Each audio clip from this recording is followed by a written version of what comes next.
Assalamualaikum warahmatullahi wabarakatuh.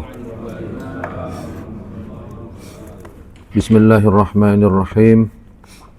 Alhamdulillahi rabbil alamin. Allahumma salli wa sallim ala nabiyyina Muhammadin wa ala alihi wa ashabihi ajma'in, amma ba'd.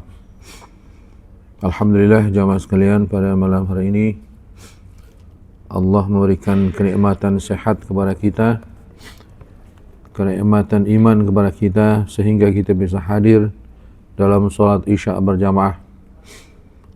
Walaupun memang saat ini sepertinya cuacanya agak pancaroba ya, banyak yang batuk pilek ya, termasuk saya. Tapi alhamdulillah Allah masih berikan kenikmatan sehat yang memungkinkan kita untuk hadir di masjid. Tidak sedikit orang yang diberi sehat, tapi karena tidak ada iman, tidak ada kenikmatan kemauan, mereka tidak bisa melangkah ke masjid, walaupun rumahnya tidak jauh dari masjid. Kakinya bisa melangkah kemana-mana, tapi begitu berat untuk melangkah ke masjid. Akan tetapi orang-orang yang beriman diberi kenikmatan kemauan, kenikmatan kefahaman kepada agama, sehingga bisa berangkat ke masjid. Ada satu riwayat mengatakan, barang siapa yang berangkat pagi ke masjid, sore ke masjid, dan hatinya ta'alluq, hatinya terpaut dengan masjid, maka Allah akan siapkan satu istana di surga, dan Allah akan menjadikan dia di antara 7 orang atau 7 golongan yang Allah selamatkan. Pada hari tidak ada perlindungan kecuali perlindungan Allah Subhanahu wa taala. Jamaah sekalian, malam ini kita akan lanjutkan pada ayat yang ke 18 dari surah Ali Imran. Kita baca Al-Fatihah bersama-sama. A'udzu billahi minasy syaithanir rajim. Bismillahirrahmanirrahim. Alhamdulillahi rabbil alamin. Ar-Rahmanir-Rahim. Maliki yaumiddin. Iyyaka na'budu wa iyyaka nasta'in. Ihdinas siratal mustaqim. صراط الذين أنعمت عليهم غير المغضوب عليهم ولا الضالين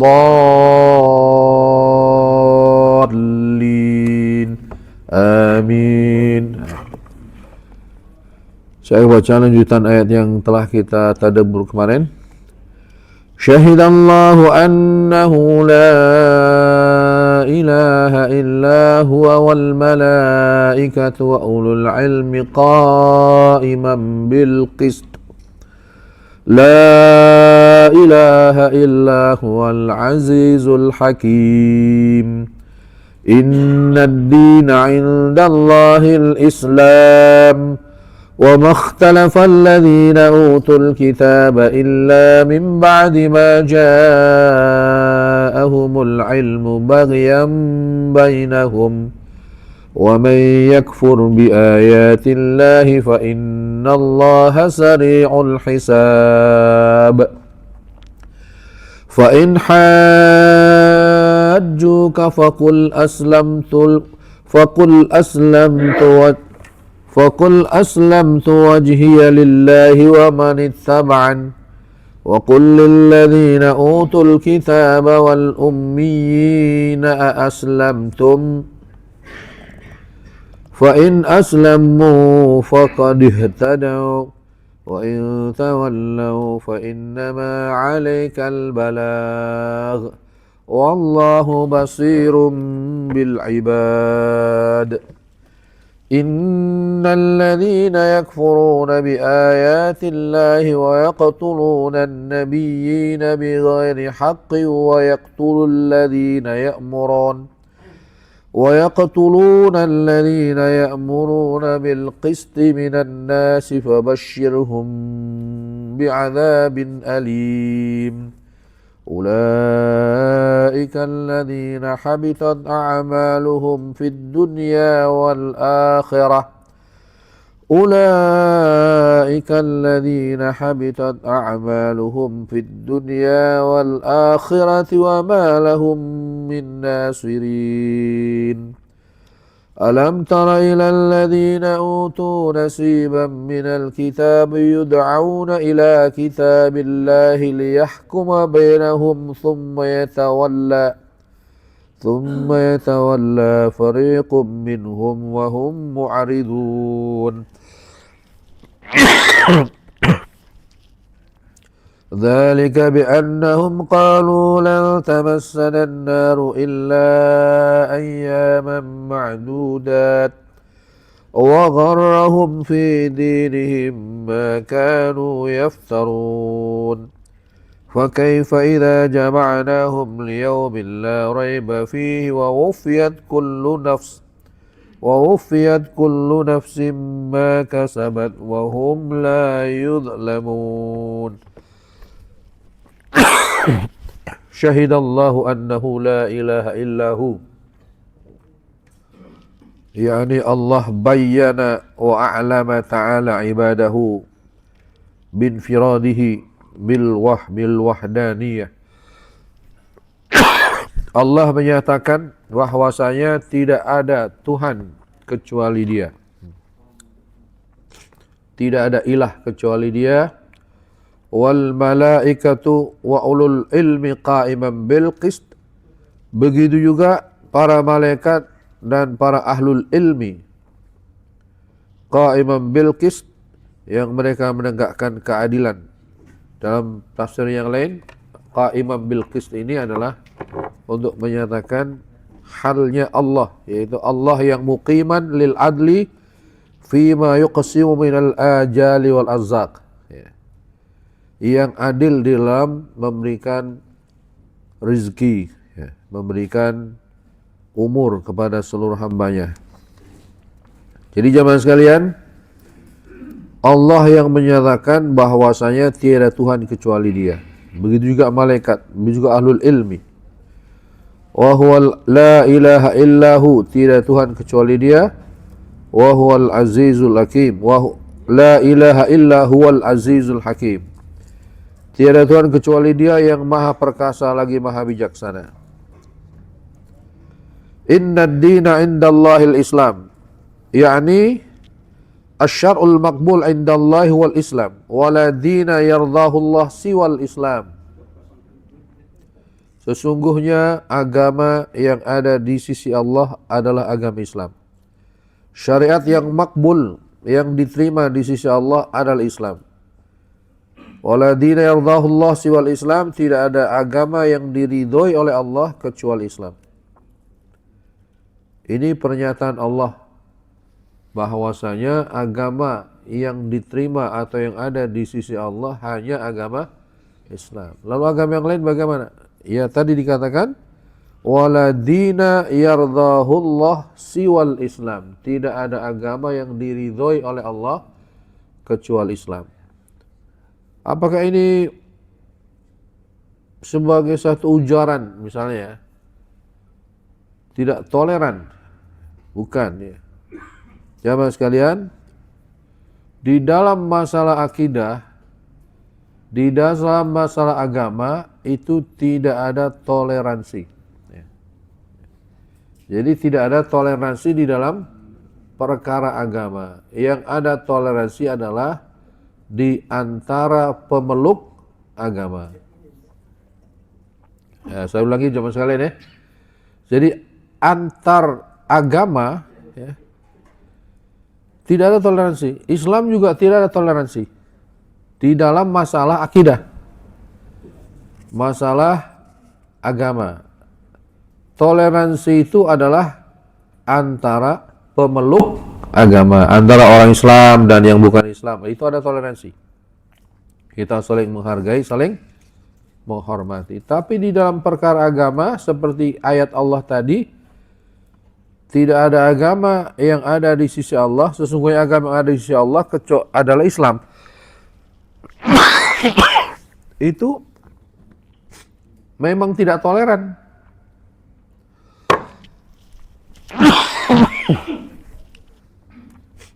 Begitu agama yang lain, Pak. Agama lain juga berkata begitu.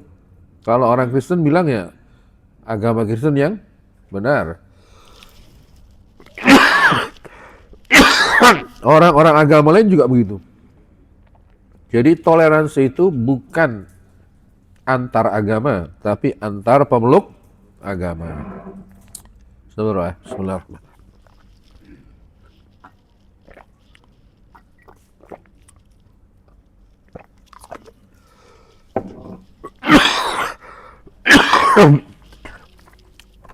Nah, jamaah sekalian, ada sebahagian orang yang berusaha menghadirkan toleransi dalam agama. Akhirnya apa? Akhirnya mereka punya pendapat bahwa semua agama itu sama, ya. Sama-sama menuju Tuhan, ya. Pendapat itu mengatakan bahwa semua agama itu sama. Itulah yang disebut dengan pendapat apa? Pluralisme, ya. Plural itu artinya jamak. Plural itu jamak. Pluralisme ini tentu bertentangan dengan ayat ini yang barusan kita baca, Pak, ya. Dan ayat-ayat yang lain, banyak ayat-ayat yang lain yang menyatakan bahwa agama yang diridhoi oleh Allah hanya agama Islam. Antara lain pada ayat yang lain nanti kita baca di surat Ali Imran juga, ya. Wa may yabtaghi ghairal islami dina falan yuqbala minhu wa huwa fil akhirati minal khasirin. Barang siapa yang memeluk agama selain Islam, maka dia tidak akan diterima, dan di akhirat dia akan termasuk orang yang rugi. Nah, ada yang mengatakan tadi, Pak, wah ini nggak toleran nih, ini harus dirubah cara menafsirkannya. Akhirnya mereka punya istilahnya ide-ide sesuai dengan hawa nafsu mereka, timbullah yang disebut dengan pluralisme agama. Ya. Jadi pluralisme agama ini menyatakan agama itu sama.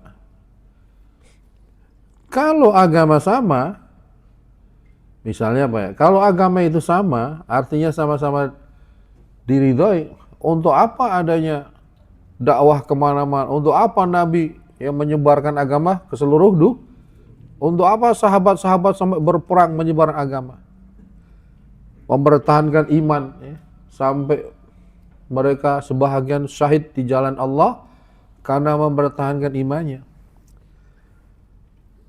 Maka ada satu pertanyaan itu kepada ya seseorang, ya, yang masuk Islam itu. Kenapa Anda masuk Islam? Ya karena saya percaya bahwa Islam yang benar.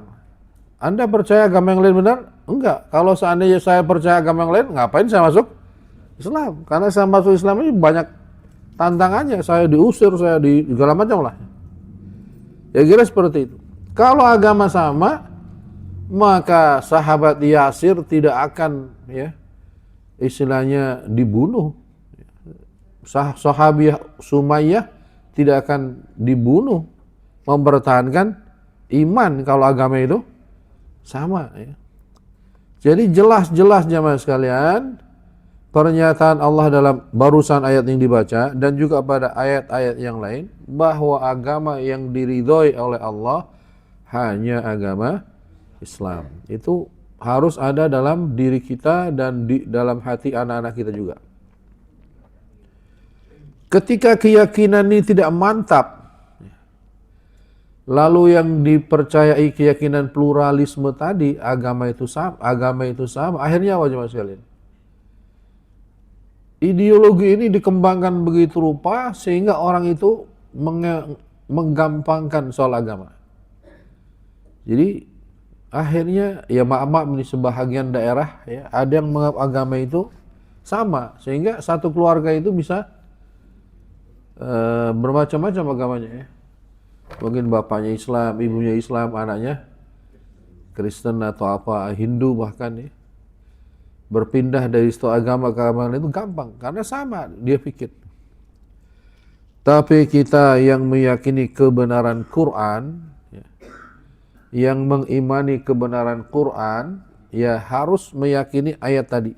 Innad dina indallahil Islam, bahwa agama yang ada di sisi Allah adalah agama Islam. Adapun, nah ini zaman kalian, adapun ada orang-orang yang mengikuti agama lain, maka kita menghormatinya, maka kita menghargainya. Dan Nabi kita Muhammad sallallahu alaihi wasallam sangat toleran, ya.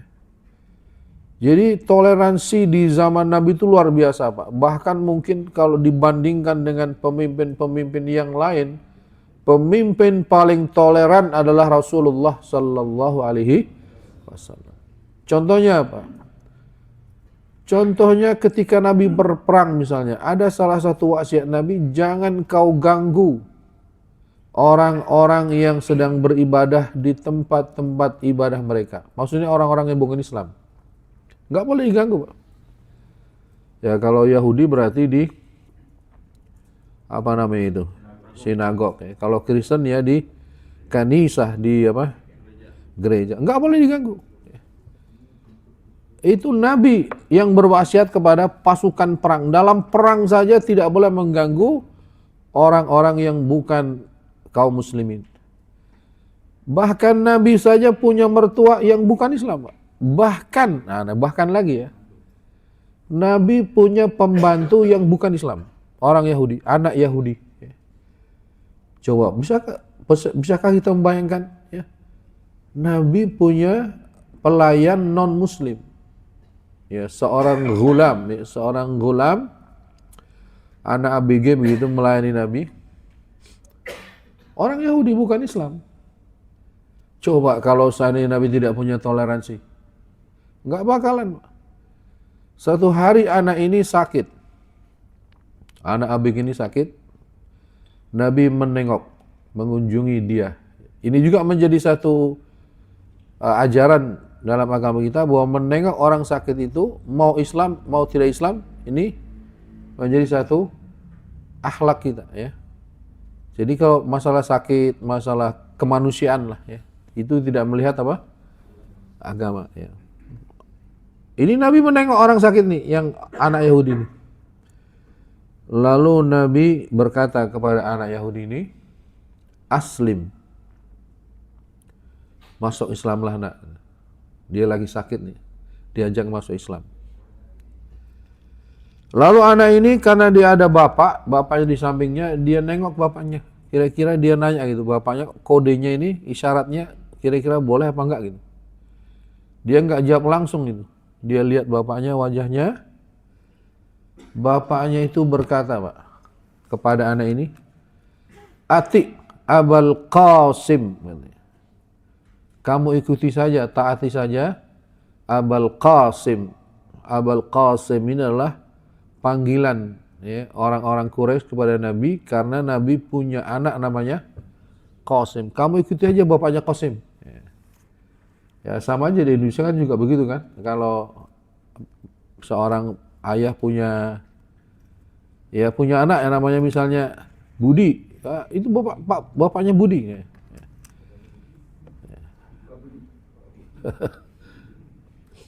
Jadi bisa dibayangkan, Pak, seorang bapak, ya, orang Yahudi ini mengizinkan anaknya untuk mengikuti orang lain yang agamanya berbeda dengan dia. Itu menunjukkan bahwa bapak ini meyakini atau mempercayai kebaikan dari agama yang dianut oleh orang yang lain ini. Yang orang lain ini adalah Rasulullah. Kata dia, Ati Abul Qasim. Kamu taati saja itu Abul Qasim. Nah, jamaah sekalian. Toleransi Nabi luar biasa. Bahkan Nabi kita Muhammad sallallahu alaihi wasallam ketika mertuanya itu, ya, belum masuk Islam, namanya Abu Sufyan itu bapak daripada salah satu istri Rasulullah sallallahu alaihi wasallam. Itu dihormati, Pak. Menghormati sebagai mertua, ya.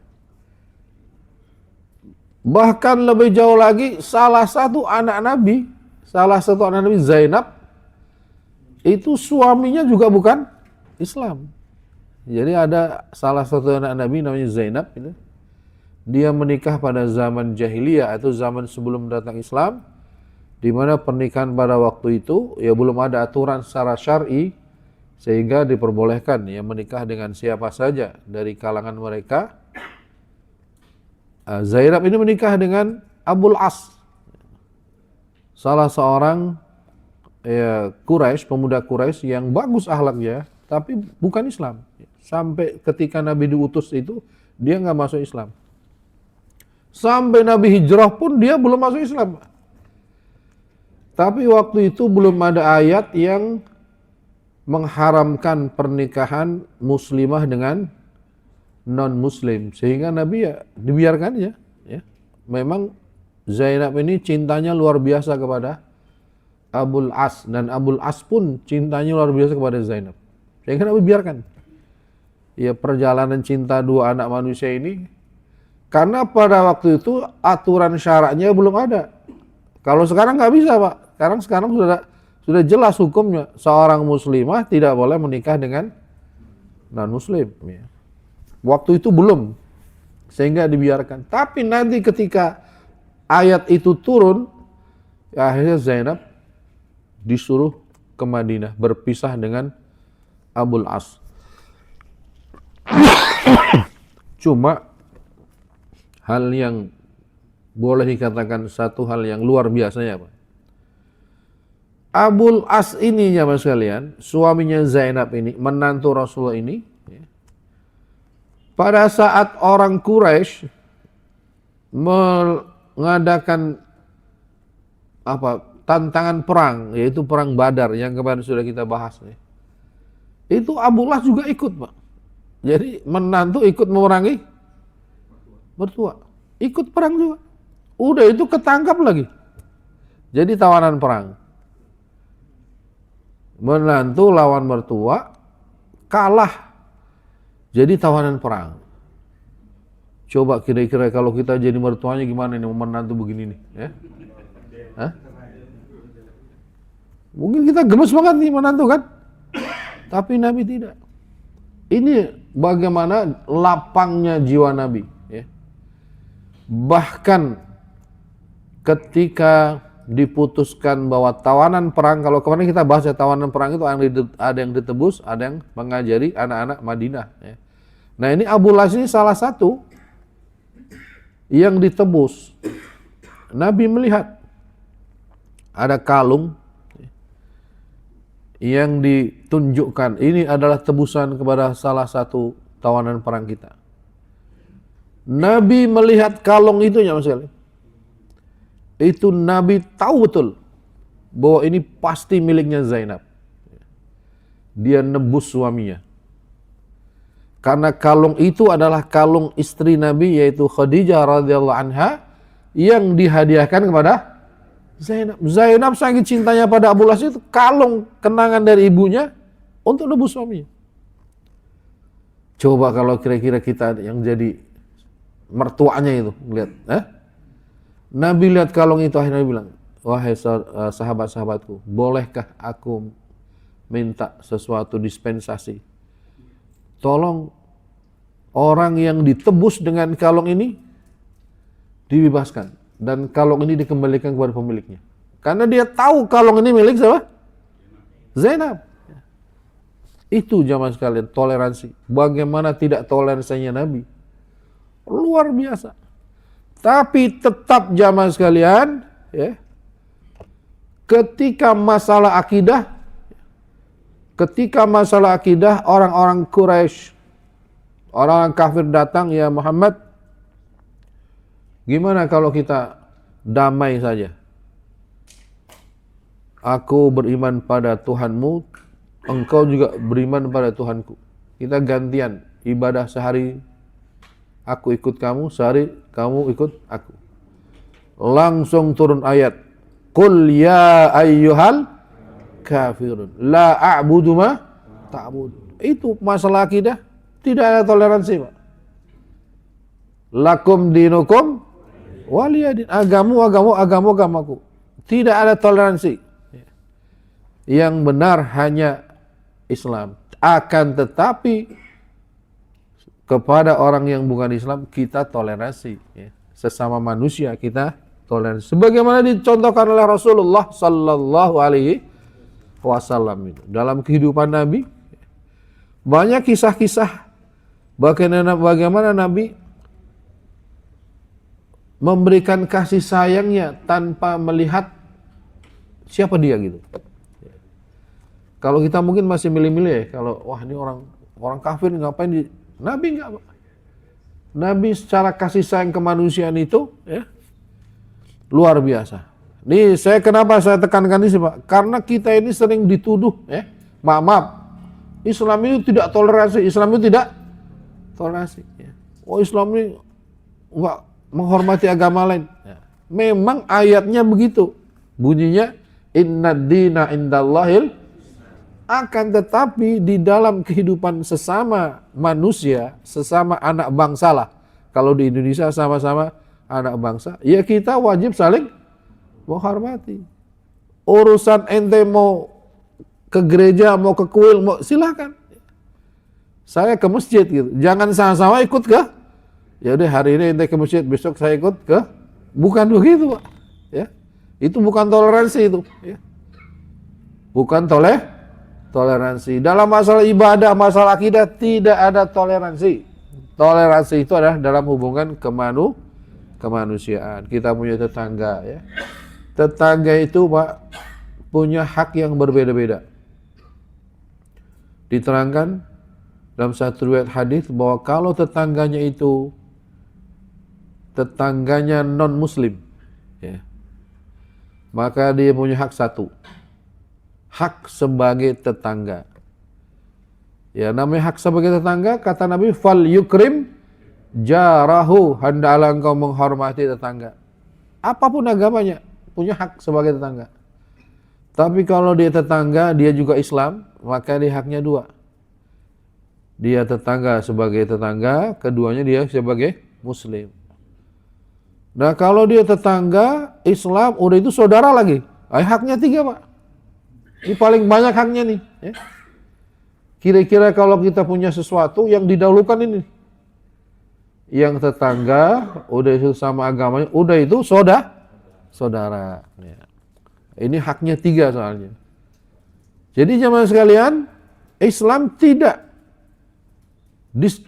diskriminatif dalam persoalan sosial. Dalam persoalan sosial, Nabi kita Muhammad sallallahu alaihi wasallam memandang manusia secara rahmat, secara kasih sayang. Mungkin pernah dengar kisah gitu. Ini kisah ini masyhur, Pak. Kisah masyhur yang di mana Sayyidina Abu Bakar As-Siddiq radhiyallahu an datang kepada Ummul Mukminin Aisyah radhiyallahu anha bertanya, "Ya Aisyah, adakah amalan Nabi yang belum bapakmu lakukan?" Kata Aisyah, "Ya bapak gitu.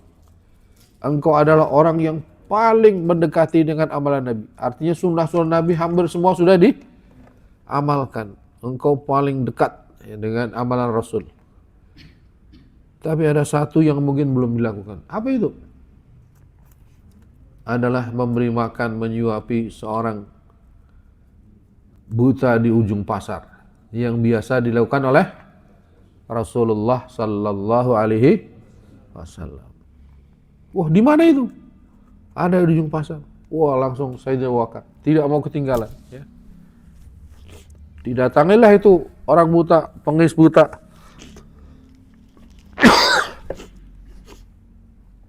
Dikasih makan ya. Dikasih makan.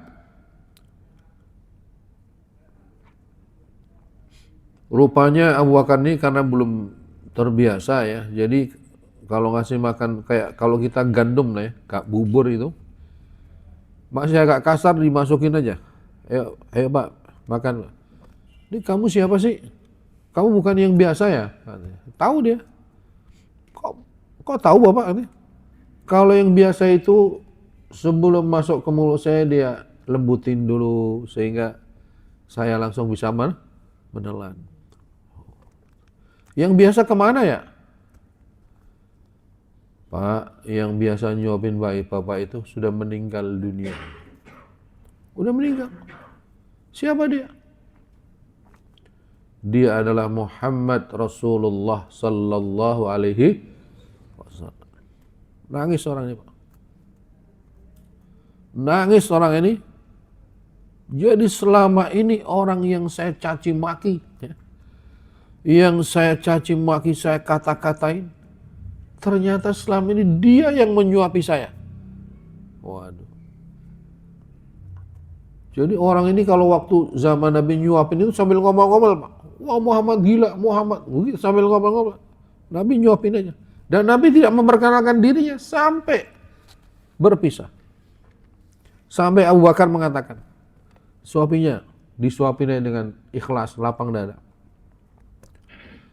Saya sendiri nggak bisa membayangkan, Pak. Saya nyuapin orang, yang orang itu caci maki. Kayaknya bukan bubur yang saya masuk, itu sendok-sendoknya, Pak.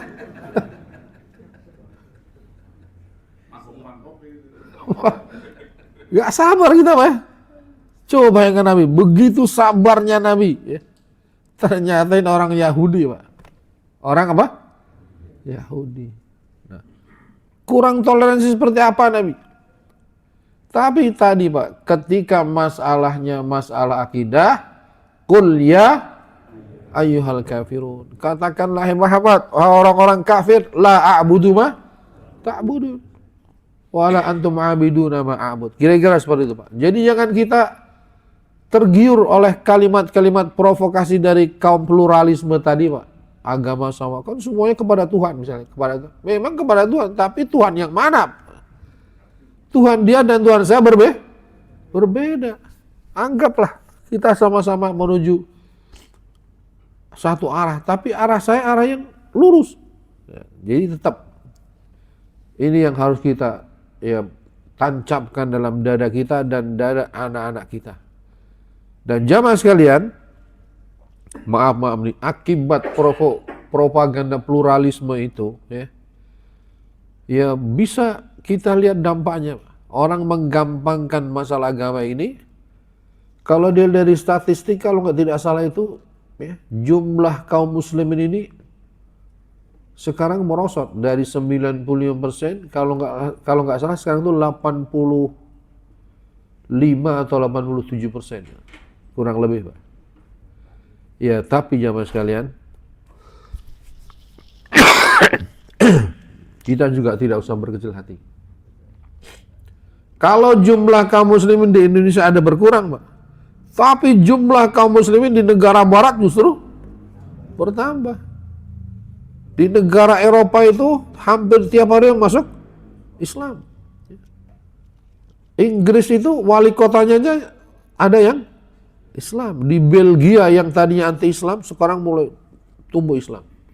Bahkan gereja-gereja yang sudah sepi peminat itu dibeli orang Islam, dijadiin masjid. Jadi ternyata Allah satu sisi mungkin bukan membiarkan satu sisi Islam di satu daerah berkurang, tapi di daerah lain yang bertambah. Inilah jemaah sekalian. Kemudian selanjutnya, wa makhtalafa alladhina utul kitaba illa min ba'di ma ja'ahumul ilmu baghyan bainahum. Dan tidaklah orang-orang ahlul kitab, yaitu orang Nasrani dan Yahudi, mereka berselisih. Berselisih masalah apa ini? Berselisih fi amril Islam wa nubuwati Muhammadin sallallahu alaihi wasallam, dalam perkara Islam dan perkara nubuat Nabi, kecuali setelah datang ilmu kepada mereka. Artinya apa? Di dalam kitab Taurat dan Injil itu juga ada keterangan akan datangnya Nabi akhir zaman, yaitu Rasulullah sallallahu alaihi wasallam. Ada.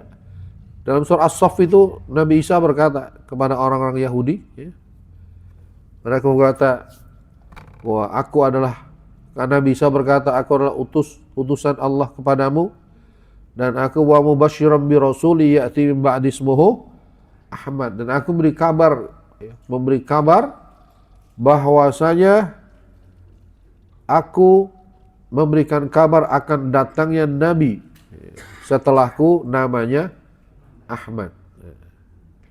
Ini ada aja mas sekalian. Saya jadi ingat nih Pak, ada satu kisah Pak. Ini kisah nyata Pak, kisah terjadi pada diri saya gitu. Ada satu kawan belajar saya dulu, kebetulan saya pernah belajar di satu tempat yang campur-campur gitu, Islam Kristen belajar bareng gitu. Ada salah satu kawan saya Kristen Katolik, Kristen yang fanatik lah. Kristen fanatik. Jadi waktu belajar itu dia sama saya itu saing-saingan gitu. Ya, jadi saya ranking 1, dia ranking 2. Saya selalu berusaha untuk ranking 1. Ya ada juga semangat, jangan sampai dia ranking 1 gitu ya. Alhamdulillah seperti itu perjalanannya. Satu hari dia nelpon saya, Pak. Ini orang ini ya, yang fanatik ya, pemuda gereja ini nelpon saya, Mahfud kan. Kamu tahu nggak? Kamu tuh orang yang paling saya benci waktu kita sama-sama kuliah.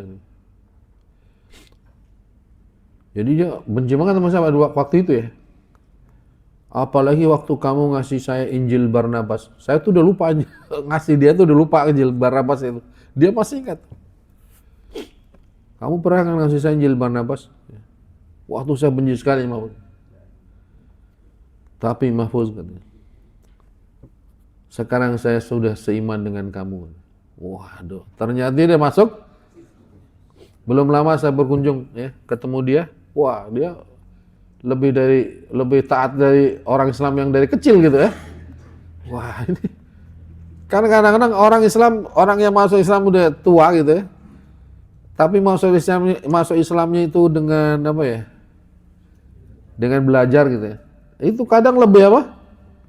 Lebih mantap ketimbang yang Islam dari kecil gitu. Jadi jamaah sekalian ya, kalau kita menyampaikan sesuatu ya tadi itu saya ngasih Injil Barnabas nggak terlalu amat ya, pokoknya saya kasih aja nih yang kamu baca nih, pelajari coba. Ada di situ terjadi Injil Barnabas Pak, tentang Nabi kita Muhammad sallallahu alaihi wasallam.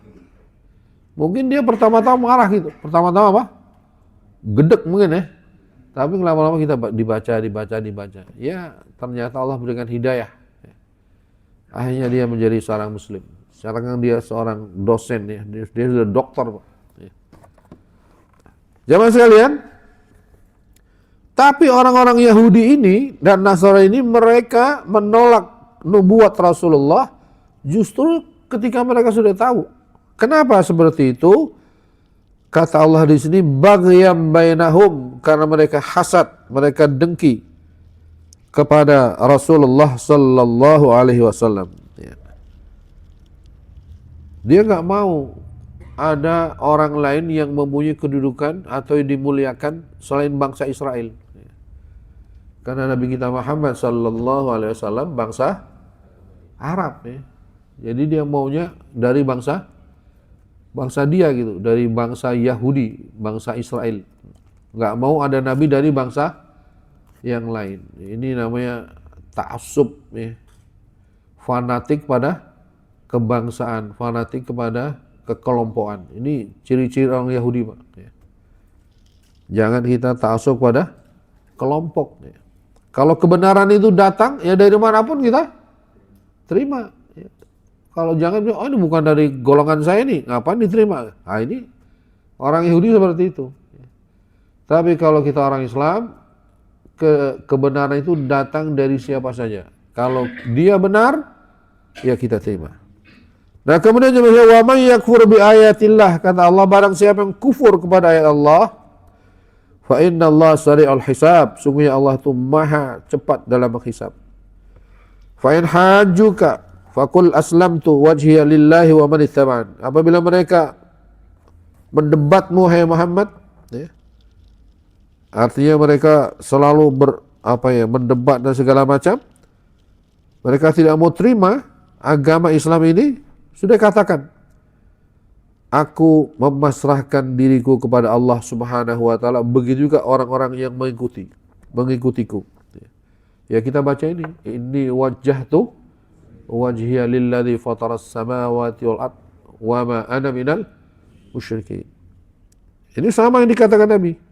Wa qul lil ladzina utul kitabal ummiyina aslamtum. Katakanlah ya Muhammad kepada orang ahli kitab dan orang-orang yang buta huruf dari kalangan orang-orang Quraisy, orang-orang jahiliyah Quraisy, apakah kamu masuk Islam? Kamu mau menjadi muslim? Fa in aslamu faqad ihtadaw, jikalau mereka itu masuk Islam maka mereka telah mendapatkan petunjuk. Wa in tawallaw, namun kalau mereka berpaling tidak mau masuk Islam, enggak apa-apa. Fa inna ma 'alaikal balagh wallahu basirun bil ibad.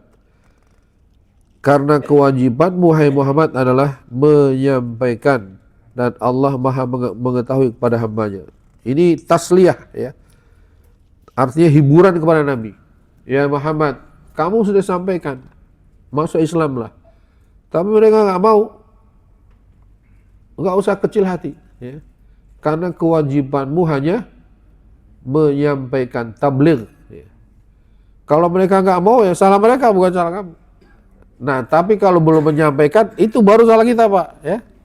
Kalau belum menyampaikan itu baru salah kita. Karena salah satu sifat Nabi, ada 4 sifat kan, siddiq, amanah, tabligh, fatanah. Salah satunya tabligh. Tabligh adalah menyampaikan kebenaran. Kalau sudah disampaikan kok dia nggak mau, ya sudah, gugur kewajiban. Dan itu bukan hanya kepada Nabi, kepada kita juga.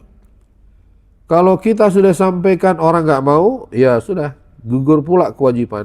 Tapi kalau kita nggak pernah menyampaikan, kita cuek terhadap kebenaran, ya, ini akan menjadi pertanyaan. Contoh yang paling gampang gini aja, keluarga kita. Keluarga kita, ya, anggaplah tidak melakukan perintah Allah. Lalu kita tidak pernah beritahu, cuek aja, biarin aja lah. Gak pernah ngasih tahu sama sekali bahwa ini kewajiban kamu, ini larangan Allah seperti ini, gak pernah ngasih tahu. Maka kelak keluarga kita ini di akhirat dia bisa menuntut kita, Pak. Karena dia bilang saya belum pernah dikasih tahu, saya belum pernah diingetin oleh bapak kan. Bapak saya nggak pernah ngingetin saya. Dia bisa menuntut kita, Pak. Tapi kalau kita udah ngasih tahu, ya, lalu dia tetap nggak mau, kita punya alasan, ya Allah, saya sampaikan. Nah, tapi dia mau nggak mau. Sama dengan anak, misalnya istri kita lah, ya. Kita nggak kasih tahu dia bagaimana seorang muslimah harus berpakaian, misalnya, harus bersikap, atau anak-anak perempuan kita, Pak, ya. Kita nggak pernah kasih tahu. Akhirnya dia berperilaku sebagai orang-orang yang bukan Islam, ya, pakaiannya begitu segala macam, ya. Nanti bisa nuntut ketika mau disiksa, ya Allah, saya nggak terima ini, suami saya, bapak saya, atau nggak pernah ngasih tahu. Ini ada cerita Pak, ini maaf ya. Mungkin ini cerita pernah saya ulang-ulang nih. Tapi karena ceritanya menarik, di zaman Sayyidina Umar ibn Khattab radhiyallahu an, itu pernah datang seorang bapak bersama anak, ya. Dia bawa anaknya kepada Sayyidina Umar, ya Amirul Mukminin. Jadi Sayyidina Umar waktu itu jadi apa? Khalifah kedua, ya. Ini khalifah yang mendapat gelar Amirul Mukminin. Ya Amirul Mukminin, ini anak saya berdurhaka kepada saya. Jadi bapaknya melaporkan, ya, anaknya durhaka kepada dia gitu. Lalu kata Amirul Mukminin Sayyidina Umar bin Khattab radhiyallahu an, wahai anak, tidakkah kamu tahu bahwa ayahmu punya hak atas dirimu? Maksudnya ayah kamu itu punya hak yang wajib kamu lakukan. Dia berhak untuk kamu taati, kamu hormati, kamu layani. Begitulah kira-kira seperti kewajiban anak kepada orang tua. Anak itu diem aja, dimarahin sama Sayyidina Umar. Ya. Tiba-tiba anak ini berkata, Pak, wahai Amirul Mukminin, apakah ada juga hak seorang anak kepada bapak? Tadi kan Sayyidina Umar mengatakan ada hak bapak kepada, dia bilang apakah ada hak seorang anak kepada bapak? Sayyidina Umar melihat anak itu kan, ada. Apa itu? Dia berhak mendapat ibu yang baik. Dia berhak mendapatkan nama yang baik. Dia berhak mendapatkan pendidikan agama yang baik. Anak ini jawab, ya Amirul Mukminin, ibuku bukan orang-orang yang baik, bukan wanita yang baik. Artinya bukan keturunan orang yang baik, wanita nggak baik lah. Aku pun diberi nama dengan nama yang artinya nggak baik. Kalau nggak salah nama itu artinya kalelawar kalau salah Pak. Ya. Kalau bahasa kita codet ya. Kampret ya, codot, kampret. Tapi zaman dulu ada orang namanya dikasih tahu anaknya ya. Terus yang ketiga, ya Amirul Mukminin, saya nggak dididik oleh bapak saya. Saya nggak tahu Quran, saya nggak tahu baca Quran, saya nggak tahu syariat karena bapak saya tidak pernah mendidik saya. Wah, Amirul Mukminin Sayyidina Umar bin Khattab yang tadinya mata melotot kepada anak, sekarang matanya berbalik kepada bapak. Dan dia bilang nih Pak, laqad aqaqtahu qabla ayya uqaq. Laqad aqaqtahu qabla ayya uqqaka. Kalau lengkapnya begitu ya. Wahai bapak, kamu sudah mendurhakai dia sebelum dia mendurhakai kamu. Nanti bapak kan ini lapor anak saya durhaka kepada saya. Amirul bilang, kamu sudah durhaka kepada anakmu sebelum anakmu durhaka kepadamu. Karena tadi Pak, ibunya nggak baik, namanya nggak baik, nggak pernah dididik. Tapi jamaah sekalian, bapak tadi itu masih beruntung. Kenapa bapak beruntung? Karena dia masih hidup di dunia, dia punya kesempatan untuk apa? Ya, memperbaiki diri, artinya masih kesempatan mendidik, kesempatan ganti nama gitu kan. Tapi yang mengerikan kalau nanti di hadapan Allah Subhanahu wa ta'ala yang menuntut kita itu justru anak kita, istri kita, atau orang-orang terdekat dengan kita. Nggak ada lagi kesempatan untuk memperbaiki diri. Hari jemaah sekalian ya. Maka menyampaikan itu penting Pak. Adapun sudah disampaikan, dia tetap nggak mau, maka tadi kata Allah kepada Rasulullah, fa innama 'alaikal balagh, maka kewajibanmu adalah menyampaikan. Lanjutnya, innal ladzina yakfuruna bi ayatillahi wa yaqtuluna an-nabiyyina wa yaqtuluna an-nabiyyina bighairi haqqin wa yaqtuluna alladzina ya'muruna bil qisti minan nasi fabashshirhum bi'adzabin alim.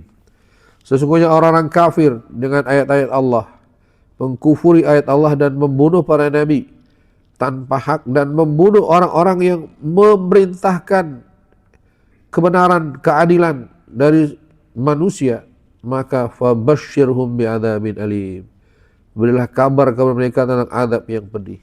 Jadi zaman dulu Pak, Bani Israel itu kalau ada nabi yang enggak sesuai dengan mereka dibunuh Pak. Begitu juga ada orang yang memerintahkan kebaikan, amar ma'ruf nahi, dibunuh juga. Ini kebiasaan orang Yahudi seperti itu. Dia bunuh nabi-nabi, diterangkan di sini di antara nabi yang bunuh siapa? Nabi Yahya, ya, Nabi Zakaria, ini termasuk yang dibunuh oleh orang-orang Yahudi. Ya. Begitu juga orang-orang yang memerintahkan kebaikan, dibunuh juga. Dikatakan di sini, ya, wahumul yahudu qatalu Zakaria wa ibnahu Yahya wa qatalu anbiya Allah. Orang-orang Yahudi membunuh Nabi Zakaria dan anaknya Yahya dan juga nabi-nabi yang lain. Bahkan dikatakan di sini dalam satu hari orang Yahudi membunuh 300 nabi. Juga membunuh para dai-dai yang menyerukan kebenaran. Jadi dari dulu sudah ada itu orang yang senangnya membunuh para penegak kebenaran. Bukan ya, artinya sifat-sifat seperti itu sudah ada dari zaman dulu. Kemudian jemaah sekalian, ulaika alladziina habitat a'maluhum fid dunya wal akhirah wa ma lahum min nasirin. Mereka itulah yang amalnya gugur, amalnya hapus di dunia dan di akhirat. Wa ma lahum min nasirin, dan tidak ada pertolongan buat mereka di akhirat kelak. Jadi orang-orang yang pembunuh, orang-orang yang menegakkan kebenaran itu gugur amalnya. Amal-amalnya gugur. Kemudian kata Allah, alam tara illal ladzina utu nasiban minal kitabi yud'auna ila kitabillah liyahkuma bainahum thumma yatawalla fariqum minhum wa hum mu'ridun. Coba kau perhatikan, tidakkah kau perhatikan orang-orang yang diberi kitab, kemudian diajak untuk berhukum pada kitab itu, mereka kemudian berpaling sebahagiannya, wa hum mu'ridun, mereka berpaling. Jadi gini Pak, jamaah sekalian, ini ada satu kisah di sini dikatakan. Orang Yahudi pada zaman Rasulullah sallallahu alaihi wasallam pernah datang kepada Nabi untuk mencari hukum, akhirnya berhukum. Lamma zana minhum uthnan. Ketika ada orang dari golongan Yahudi berzina, kemudian Nabi mengatakan ini harus dirajam. Ini harus dirajam nih dua orang ini, karena dua orang ini muhson, apa namanya, zinanya zina muhson. Zina muhson itu kalau sekarang ya pelakor dan apa itu pelakor, perempuannya apa sih, laki-lakinya pelakor dan pebinor ya. Orang udah punya pasangan masing-masing ya. Ini zina muhson, hukumnya rajam. Kalau zina ghairu muhson, ya zina ABG ya, belum pada nikah, itu dijilid, dipukul 100 kali ya. Ya ada kalanya selamat, ada juga yang meninggal, tapi ada kemungkinan selamatnya. Tapi kalau yang rajam ini nggak ada selamatnya Pak, sampai apa?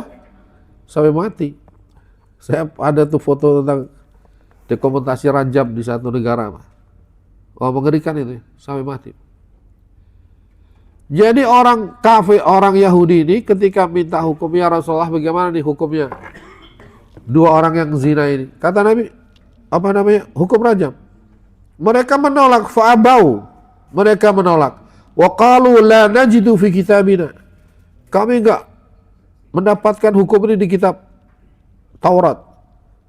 Lalu faji'a bit Taurati fawajada fiha aw fawujida fiha ar-rajmu farjima.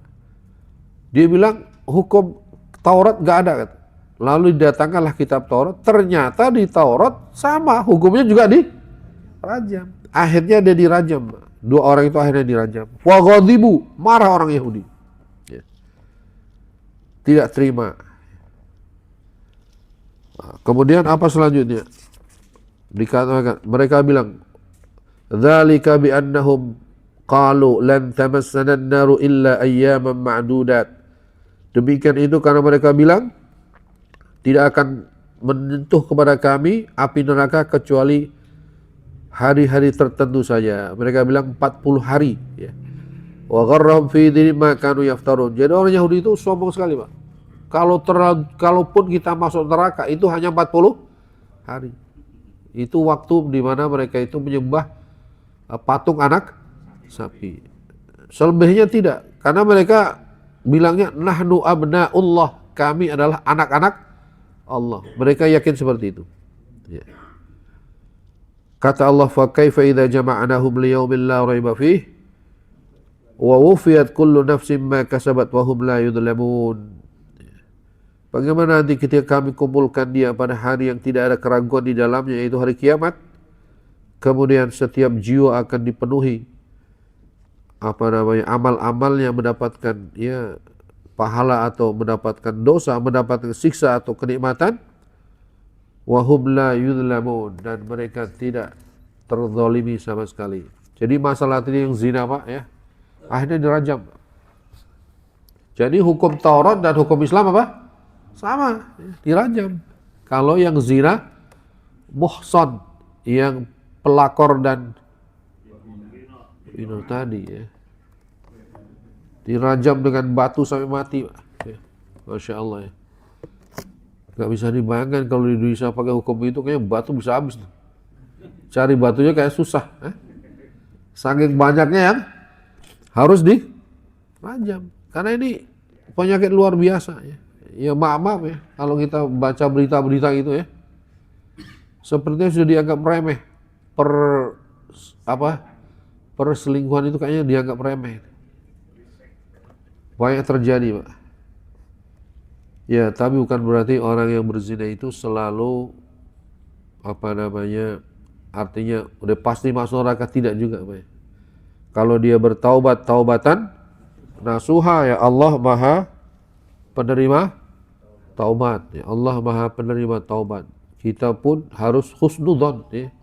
Orang yang melakukan kemaksiatan, ya mudah-mudahan Allah beri hati untuk bertaubat. Ketika dia taubatan nasuha, ya, boleh jadi dia jauh lebih baik daripada kita ya, yang tidak melakukan kemaksiatan atau kemaksiatan tapi tidak mau bertaubat.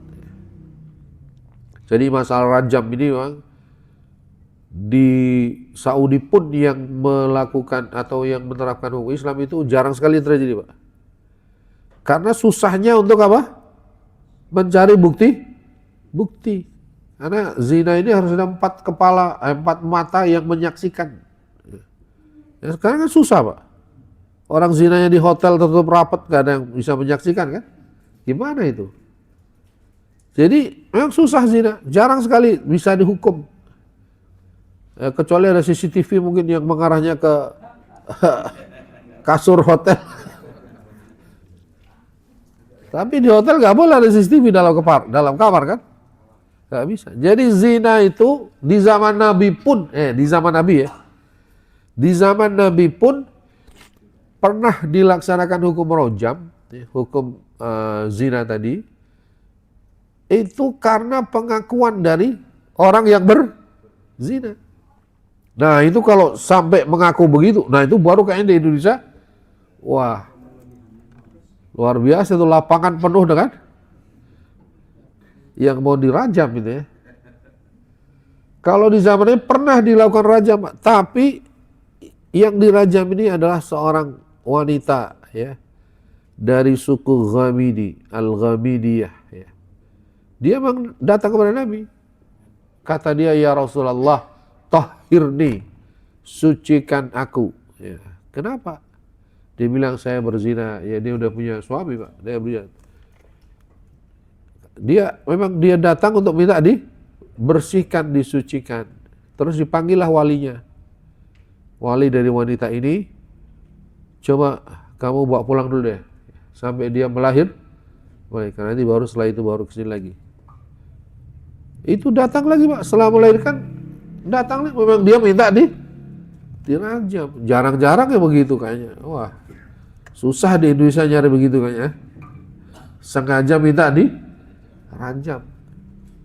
Akhirnya karena dia bolak-balik, jadi Nabi akhirnya mau gak mau, seorang qadhi kalau dia sudah tahu ya, atau dia dilapori oleh orang yang melakukan kriminal itu, ya mau gak mau dia harus menegakkan hukumnya, karena dia telanjur sudah. Makanya Nabi kalau dilaporkan persoalan zina itu, atau dia mau orang lapor mau hal-hal yang sifatnya buruk, Nabi suka menghindar-hindar. Sudah tobat aja. Maksudnya itu istighfar pada Allah. Sebab kalau terlanjur saya dengar, istilahnya mau gak mau harus ditegakkan apa? Hukumnya. Nah perempuan ini balik lagi minta dirajam, ya akhirnya dirajamlah ya.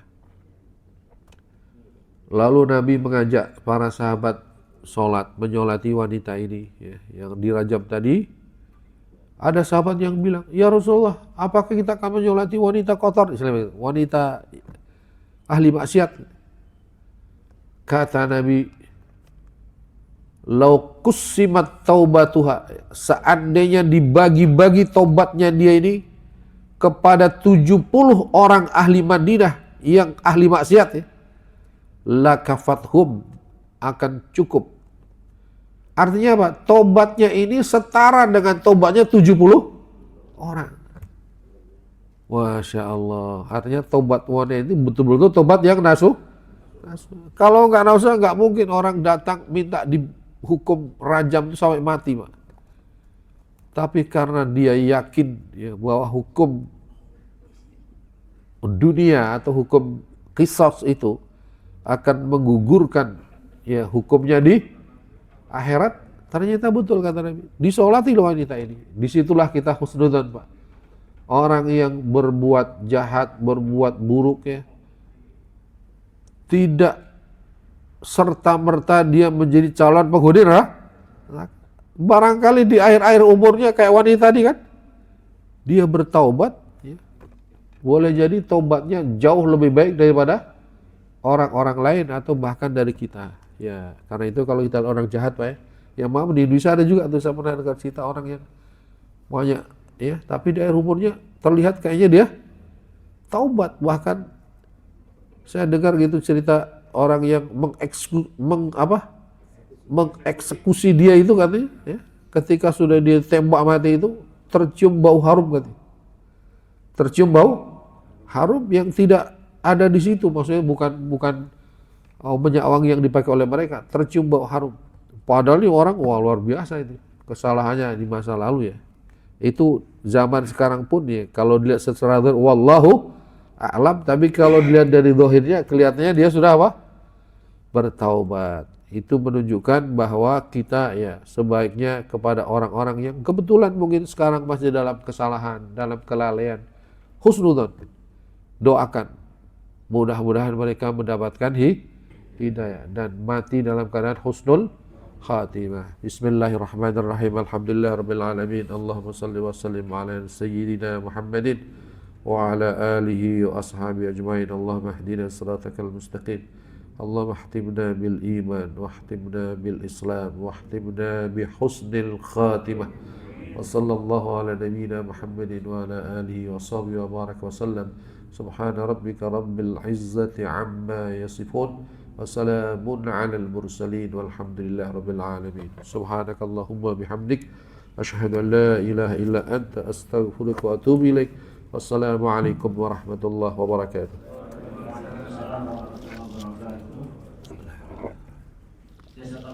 Kepada Ustaz yang telah menyampaikan tafsir surat Ali Imran ayat 17 sampai ayat 25. Mudah-mudahan apa yang beliau sampaikan dapat menambah keimanan dan ketakwaan kita semua. Karena waktu sudah lebih dari 60 menit ya, mungkin tanya jawab ditiadakan.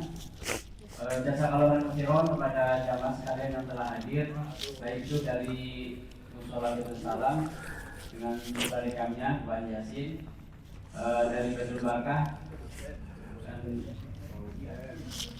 Bapak Ustaz Ahmad ya, barikamnya, dan kepada jamaah Mushola Al-Mabrur. Alhamdulillah ya, semua bisa istiqomah untuk mengikuti kajian ini. Dan mari kita tutup acara ini dengan bacaan alhamdulillah bersama-sama. Alhamdulillahirabbil alamin. Wa akhiran wassalamualaikum warahmatullahi wabarakatuh. Waalaikumsalam warahmatullahi wabarakatuh.